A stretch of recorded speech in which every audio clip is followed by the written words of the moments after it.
Welcome back. So today we will read about final good, its types, means everything about final goods. So let's start. So final good refer to those goods which are used either for consumption or for investments, which means goods purchased by household are meant for final consumption. For example, purchases of pearls by consumer.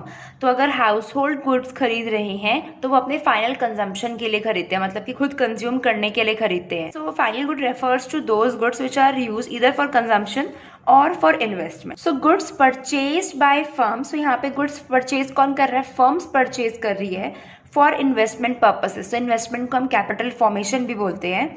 For example computers installed in office. जो school में जो benches होती है, मतलब जो furniture होता है, वो सब भी क्या है? वो सब भी इन्वेस्टमेंट है. Final goods are neither resold, मतलब कि वापस हम इनको नहीं बेचते हैं, और अगर आप किसी गुड को वापस बेचते हो तो फिर वो फाइनल गुड नहीं होगा. Nor used for any further transformation in the production process, ना ही इसको फर्दर ट्रांसफॉर्म किया जाता है प्रोडक्शन प्रोसेस में. अभी फॉर एग्जाम्पल मैंने शुगर परचेज करी, मैं इसको डायरेक्टली कंज्यूम करूंगी, मतलब कि डायरेक्टली कंज्यूम करने से मतलब है मे बी मैं इसको टी में यूज करूं, मे बी मैं इसको कॉफी में यूज करूं, और मे बी किसी स्वीट डिश में करूं. तो आप कहोगे ट्रांसफॉर्म तो हम इसको कर रहे हैं, बिकॉज ये शुगर इनके अंदर जाएगी तो वो ट्रांसफॉर्म तो हो रही है, राइट. हम इसको यूज तो करेंगे टी में, कॉफी में, स्वीट डिश में, पर हम इसको बाहर जाके इन सब चीजों को बेचने नहीं वाले हैं, हम इसको खुद ही कंज्यूम करने वाले हैं. So in this case this sugar is a final good. Final good में हम इसको किसके लिए यूज कर रहे हैं? कंजम्पशन के लिए यूज कर रहे हैं. So if you want to test कि कोई गुड फाइनल गुड है या फिर नहीं है, so the one important thing is they have crossed the boundary line of production and they are ready for use. Production boundary से क्या मतलब है? So it is a line around the productive sector, और ये line हमें help करती है, ये बाउंड्री हमें हेल्प करती है टू नो कि कोई गुड इंटरमीडिएट गुड है या फिर फाइनल गुड है. So there is a farmer, उसने व्हीट प्रोड्यूस करा और उसने 500 रुपये में वो ए को बेच दिया. ए ने क्या किया? इससे फ्लोर बनाया, लेट सपोज कर लो 700 रुपये में इसने बी को बेच दिया. बी ने क्या करा? बी ने ब्रेड बनाया 1000 रुपये में, अब वो फाइनल यूजर्स को इसको बेचेगा. तो प्रोडक्टिव सेक्टर देखो क्या है, मतलब जब तक वैल्यू एडिशन हो रहा है, व्हीट से फ्लोर बना, वैल्यू एडिशन हुई, कुछ ना कुछ वैल्यू देखो ऐड हो रही है. यहाँ पे 500 था, यहाँ पे 700 हो गया. व्हीट से फ्लोर बनने में 200 रुपीज का आपका वैल्यू एडिशन हो गया. ब्रेड वालों के लिए ये 1000 रुपये हो गया. इंक्लूड सेम कॉस्ट भी इसके अंदर इंक्लूड होगी. कॉस्ट इंक्लूड हो रही है, विच मीन्स कि जो लैंड लिया है, लेबर लिया है, कैपिटल एंड एंटरप्रेन्योर, सबका थोड़ा थोड़ा पोर्शन जितना भी उनको मिलता है वो यहाँ पे इंक्लूड हो जाएगा. तो यहाँ पर भी वैल्यू एडिशन हुई, फ्लोर से ब्रेड बन गया. अब ये जो ब्रेड है ना, ये फाइनल यूज के लिए रेडी हो चुका है, इसको कंज्यूमर्स अब खरीद सकते हैं. तो व्हीट और फ्लोर तो प्रोडक्शन बाउंड्री के अंदर लाई कर रहे हैं, ये ब्रेड बाहर लाई कर रहा है. नाउ यू विल आस्क कि हमने ये लाइन फिर यहाँ तक क्यों बनाई है? इट्स बिकॉज कि यहाँ पर वैल्यू एडिशन तो हुआ, but this bread comes out the production boundary. तो व्हीट और फ्लोर हमारे इंटरमीडिएट गुड कहलाएंगे क्योंकि प्रोडक्शन बाउंड्री के अंदर है, और क्योंकि ब्रेड प्रोडक्शन बाउंड्री के बाहर है तो ये हमारा फाइनल गुड कहलाएगा. कोई गुड खुद नहीं बताता, जैसे कि ये व्हीट है तो ऐसा नहीं है कि अगर ये व्हीट है तो ये हमेशा इंटरमीडिएट गुड ही होगा, नहीं. गुड का यूज हमें बताता है कि गुड कैसा है. For example wheat directly farmer से ही लोग खरीद ले रहे हैं, तो उस कंडीशन में क्या हो जाएगा? व्हीट हमारा फाइनल गुड कहलाएगा, बिकॉज डायरेक्टली कंज्यूमर्स ने खरीद लिया कंजम्पशन के लिए.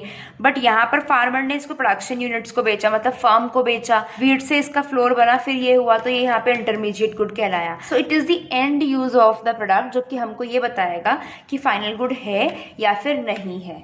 सो फाइनल गुड्स की दो टाइप है, जिसको हम कंज्यूमर गुड्स भी बोलते हैं, because as a name suggest. Second is capital goods. ये इसकी डेफिनेशन में ही लाई करते हैं, because the definition says to you that it refers to those goods which are either used for consumption, मतलब ये वाला, और फॉर इन्वेस्टमेंट या फिर इन्वेस्टमेंट के लिए. तो इसीलिए यहाँ से इसके दो टाइप्स निकल करके आए हैं. Consumption goods are those goods which are use directly for the satisfaction of human want. Indirectly नहीं यूज किए जाते हैं. Important thing is that they are use directly. For example sugar purchase by household, so they are meant for final consumption. So consumption goods को हम 4 category में divide करते हैं. The first is durable goods. So durable goods as the name suggest, durability होती है, मतलब कि वो गुड्स होते हैं जिसको आप अगेन एंड अगेन यूज कर सकते हो बहुत सालों तक. फॉर एग्जाम्पल वॉशिंग मशीन हो गया, एलईडी हो गए, लैपटॉप हो गए, तो इसको आप क्या कर सकते हो, बहुत सालों तक हम इन चीज़ों को यूज़ कर सकते हैं। अगेन ये कंज्यूमर ड्यूरेबल गुड्स की हम बात कर रहे हैं because they are part of a consumption goods और you can say consumer goods, right. The second is semi durable goods. So they are those goods which can be used for a period of 1 year or slightly more. For example, जैसे कि आप crockery कह लो, text book हो गए और electric goods हो गए, तो यहाँ पे ड्यूरेबिलिटी ड्यूरेबल गुड्स के कंपैरिजन में कम होती है and they can be used only for a limited period of time. ऐसा नहीं है आप इनको बहुत बहुत सालों तक यूज कर सकते हो, बिकॉज जैसे कि अगर क्रॉकरी की बात की जाए तो वो भी टूट जाती है थोड़ा टाइम के बाद.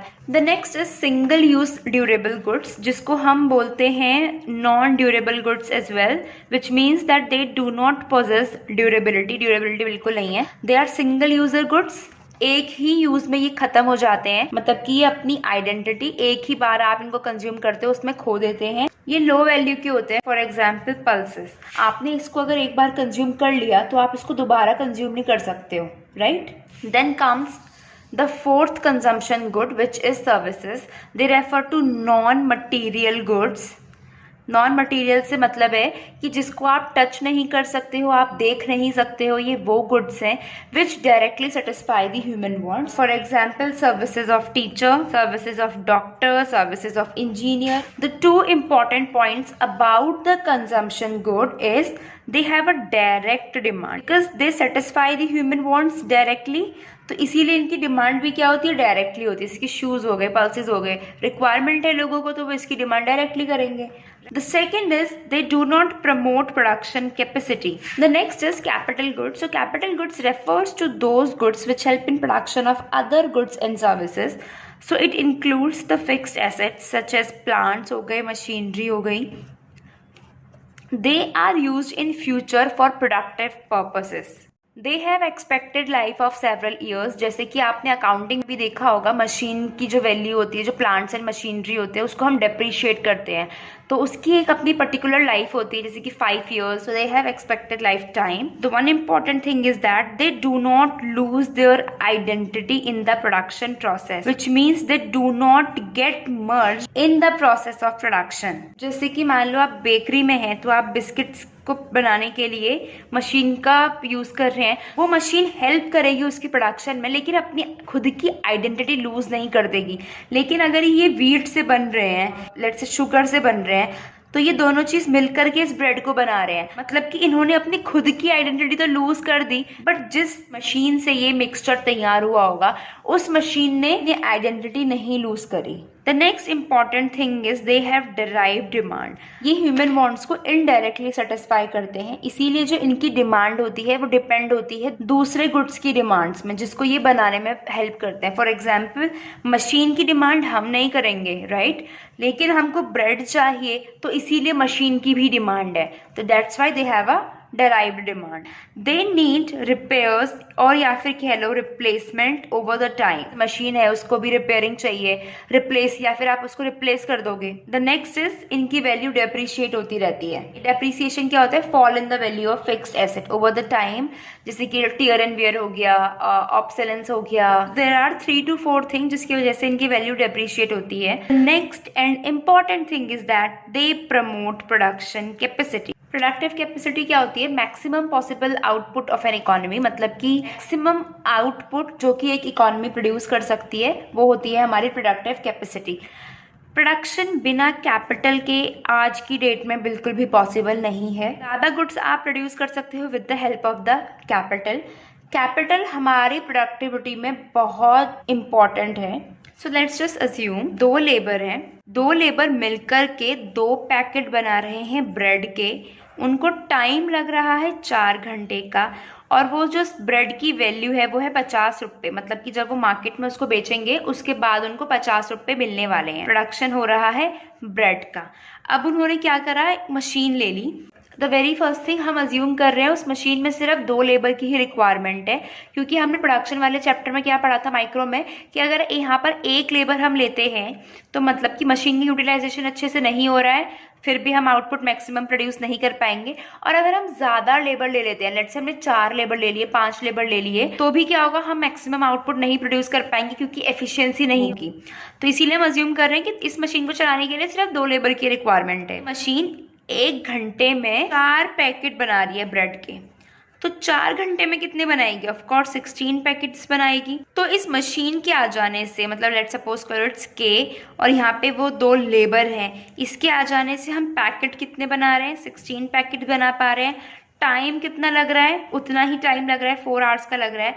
अभी यहाँ पे 2 पैकेट्स की वैल्यू 50 रुपीज़ थी, अब यहाँ पे 16 पैकेट है, तो उनकी वैल्यू कितनी हो जाएगी? 400 रुपीज़।